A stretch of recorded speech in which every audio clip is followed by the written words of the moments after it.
Green house cleaning എന്ന YouTube ചാനലിലൂടെ വൈറലായ താരമാണ് ആലപ്പുഴക്കാരൻ രോഹിത്. തൂമ്പ കൊണ്ടും ചൂലുകൊണ്ടുമുള്ള പണിക്ക് പ്രൊഫഷണൽ ടച്ച് വന്നു എന്ന് അവകാശപ്പെട്ടാണ് രോഹിത് തന്റെ പേജ് ആരംഭിക്കുന്നത് തന്നെ. അനുജത്തി റോഷ്നയുടെ സഹായത്തോടെ ആയിരുന്നു തുടക്കം.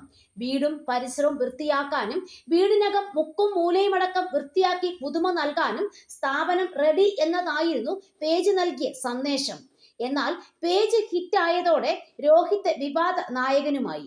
പഴം കഴുകി മാത്രമേ ഉപയോഗിക്കാവൂ എന്ന് പറയുക, സർവ്വ കാര്യങ്ങളിലും കുറ്റം കണ്ടുപിടിക്കുക, ഓയോ റൂമിലെല്ലാം ഒളി ക്യാമറ വെച്ചിട്ടുണ്ടോ എന്ന് നോക്കി വിലയിരുത്തുക തുടങ്ങിയ ഇയാളുടെ കലാപരിപാടികൾ കാരണം പ്രശ്നേഷ് എന്ന പേര് സൈബറിടം ചാർത്തി കൊടുത്തിരുന്നു. ഇപ്പോഴിതാ ഇയാൾക്കെതിരെ രംഗത്ത് വന്നിരിക്കുകയാണ് അമ്മയും സഹോദരിയും. സഹോദരിയെപ്പറ്റി അപകീർത്തിപരമായ കാര്യങ്ങൾ പ്രചരിപ്പിച്ചെന്നും ഉപദ്രവിച്ചെന്നും പരാതിയിൽ പറയുന്നു. പണത്തിന്റെ പേരിലാണ് പടലപ്പിണക്കം.